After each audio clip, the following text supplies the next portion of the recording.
हमारे साथ मौजूद हैं पाकिस्तान क्रिकेट बोर्ड के फॉर्मर चेयरमैन खालिद महमूद साहब। खालिद साहब, अस्सलाम वालेकुम and welcome to game set match. वालेकुम अस्सलाम, बहुत मेहरबानी, शुक्रिया आपने मुझे दावत दी अपने प्रोग्राम में। खालिद साहब, सबसे पहले तो ये जो इस वक्त ही एक म्यूजिकल चेयर शुरू हो गया है पाकिस्तान क्रिकेट बोर्ड में, सबसे पहले तो इसको कैसे देखते हैं आप? मैं इसको बहुत अफसोसनाक समझता हूँ क्रिकेट के लिए। अफसोसनाक भी बल्कि शायद हल्का लफ्ज़ है। मैं इसको एक शर्मनाक तमाशा समझता हूँ। जो कुछ हो रहा है इस तरह नहीं होना चाहिए। इसमें तमाम लोग कसूरवार हैं।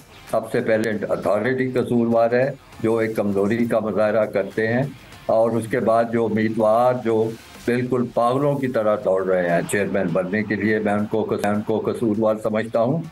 ये बड़ी अजीब बात हो चुकी है कि एक बार चेयरमैन बनने से किसी की तसल्ली नहीं होती। अब दो हजरात जो कि इस वक्त चेयरमैनी की दौड़ में थे, एक उनमें से बाहर हो चुके हैं, नजम सेठी साहब।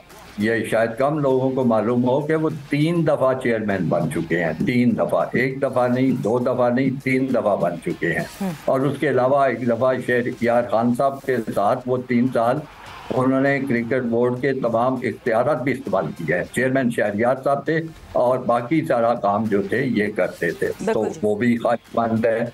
और ये जो दूसरे साहब हैं ज़का अशरफ साहब, वो पहले एक दफ़ा चेयरमैन बने थे, कोई मेरा हाल साल 1.5 रहे या 2 रहे, मुझे अब याद नहीं है, लेकिन एक दफ़ा बन चुके हैं। अब वो दूसरी दफ़ा बन रहे हैं।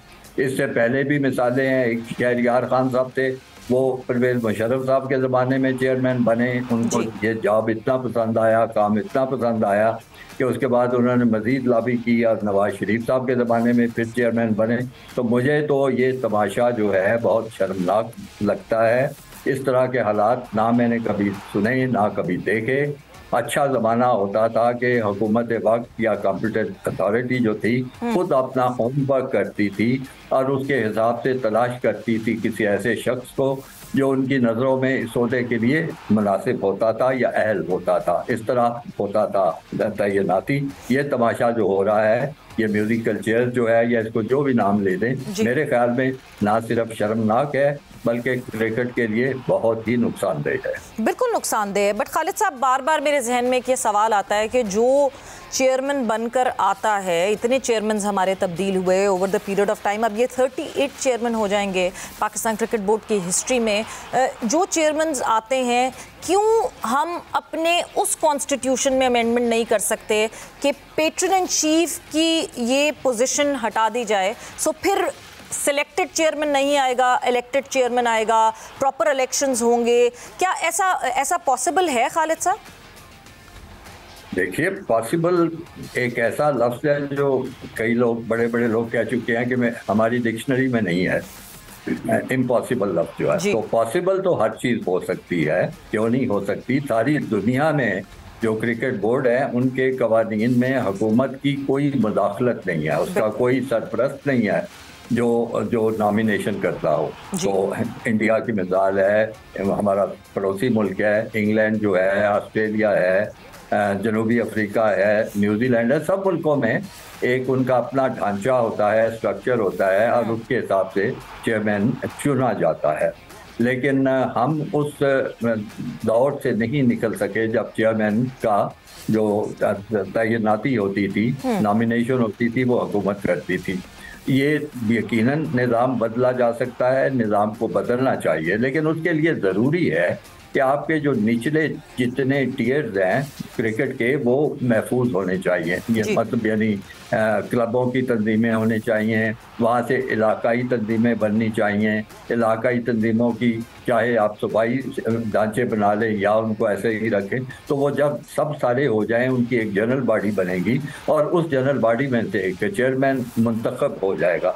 क्योंकि ये सब चीज़ें नहीं हैं, और इस वक्त तो हालत ये है पिछले कई सालों से कि क्लबों की तो हालत बड़ी ख़राब है। उनके ना कोई कभी इंतखाबात होते हैं ना कोई, तो इसलिए वो फौरी तौर पे उस तरमीम करके आप अफरा तफरी तो फैला सकते हैं, लेकिन उससे आप एक अच्छा निज़ाम सामने नहीं ला सकेंगे। एग्जैक्टली। और निज़ाम की तो आप बात करें तो खालिद साहब, सबसे बड़ा हमारे यहाँ मसला यही है कि एक निज़ाम नहीं है। इंसान बदलता है, शक्ल बदलती है, निज़ाम बदल जाता है। जो नया चेयरमैन आता है वो पिछले चेयरमैन के काम को स्क्रैप करता है, चाहे वो अच्छा हो या बुरा हो, और वो स्क्रैप करके अपना एक नया पूरा काम लेकर आता है, अपने लोग लेकर आते हैं। हायरिंग होती है, फायरिंग होती है। बट खालिद साहब, जब मैं ये बात करती हूँ कि हम पॉलिसी की बात करते हैं, निज़ाम की बात करते हैं, मतलब हम पिछले कुछ 3 साल में देखें डिपार्टमेंट शट डाउन हुए हैं, अब डिपार्टमेंट्स रिज्यूम हो रहे हैं। आपको लगता है ये जो अनसर्टनिटी है, हम बाहर की दुनिया से कैसे ये डिमांड करें कि हमें रिस्पेक्ट करें जब हम हमारा हाउस एंड ऑर्डर नहीं है? आप बिल्कुल ठीक कह रही हैं। हम बाहर की दुनिया से इस किस्म का मुतालबा नहीं कर सकते जी, और ना हम करते हैं। और ना ही मैं आपको सच्ची बात बताऊं कि हमारे क्रिकेट बोर्ड की और हमारे क्रिकेट बोर्ड के जो ओहदेदार हैं, इस वजह से उनकी कोई हैसियत भी नहीं होती, उनकी कोई इज्जत भी नहीं होती। इज्जत तब होती है जब आपके पीछे एक मजबूत अदारा हो, जिनके पीछे अदारे की हालत ये हो कि हर सियासी तब्दीली के बाद वो ओहदेदार ही बदलते चले जाएं, उसका चेयरमैन बदल जाए तो उसकी बाहर की दुनिया में हैसियत क्या होगी। ये तो एक अमूमी बात है, बदकिस्मती की बात है। इसको बदलना चाहिए। चेहरे नहीं बदलते, बल्कि आप सच्ची बात पूछें तो इंसान भी बदलना शुरू हो जाते हैं। एक कोई ओहदेदार होता है, उसका एक रूप होता है, जब ऊपर वाला बदलता है वो रूप भी अपना बदल देता है। ये सारी चीजें मौजूद हैं, तो हमें इस पे नजर सानी करने की जरूरत है, इस पे बड़ी संजीदगी से गौर करने की जरूरत है।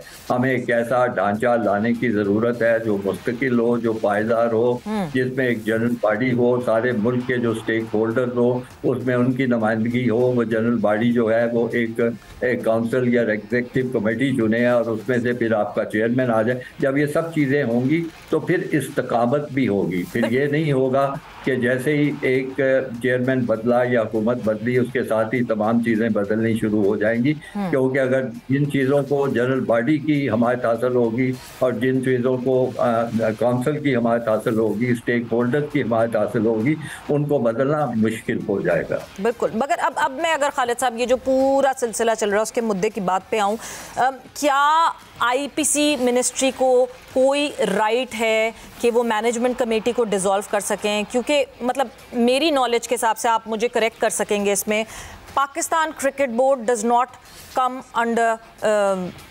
any policies of such, because सिर्फ पेट्रन इन चीफ हैं जिनकी एक पॉलिटिकल इंटरफेरेंस है, उसके अलावा कोई पॉलिटिकल इंटरफेरेंस नहीं हो सकती पाकिस्तान क्रिकेट बोर्ड में। Am I correct?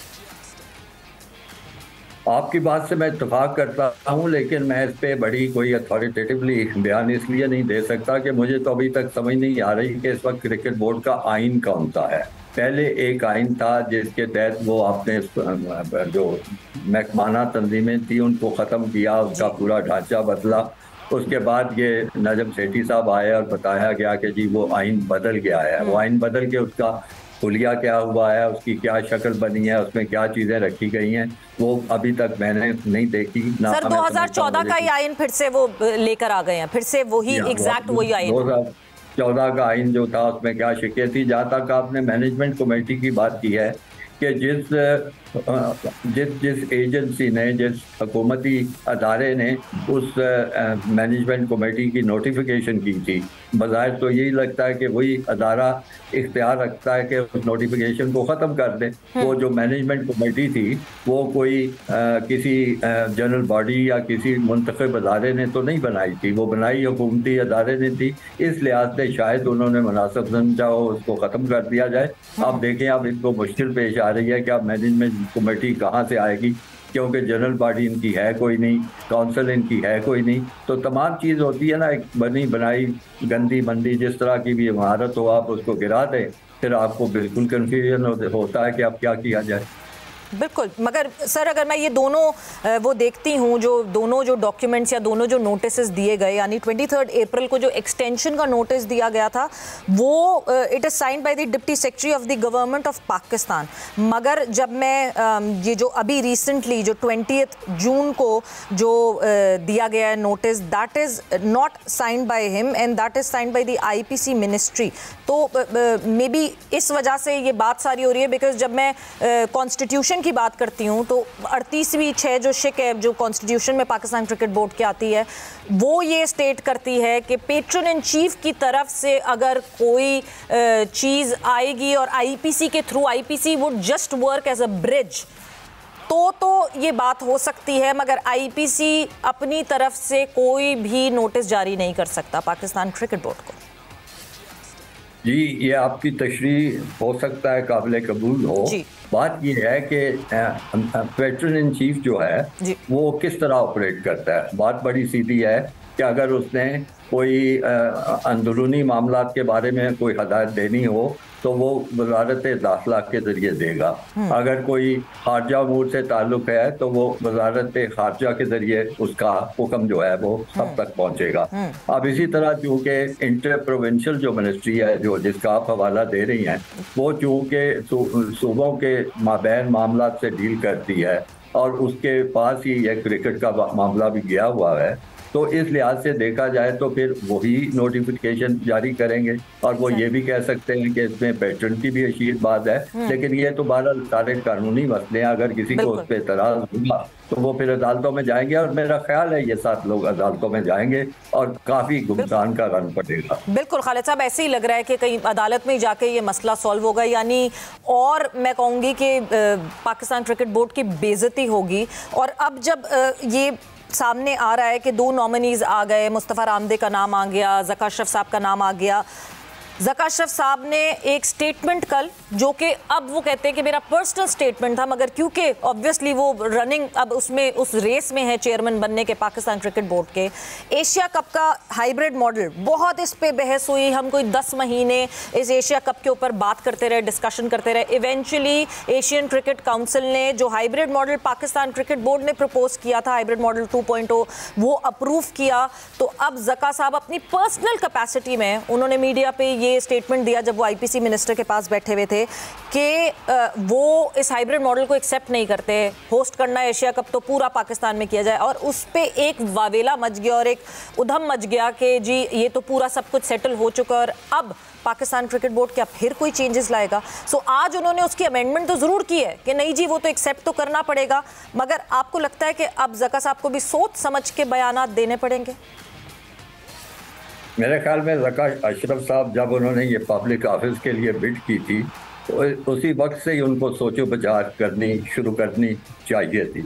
अब देखें ना, 2 मुल्कों के माबैन एक मामला तय हुआ है, ठीक हुआ है या गलत हुआ है? मेरी नज़र में बहुत गलत हुआ है, नहीं होना चाहिए था। मेरा ख्याल है आपके चैनल ने भी मुझे इंटरव्यू किया था और मैंने हमेशा ये कहा था कि पाकिस्तान को असूली मौक़िफ़ इख्तियार करना चाहिए, अपने मुल्क के अंदर ही टूर्नामेंट कराना चाहिए। जो कोई आता है बिस्मिल्लाह, नहीं आता तो उसको मैच रीशेड्यूल कर दे। मेरा अब ये मौक़िफ़ था, इस तरह की सौदेबाजी ना करें।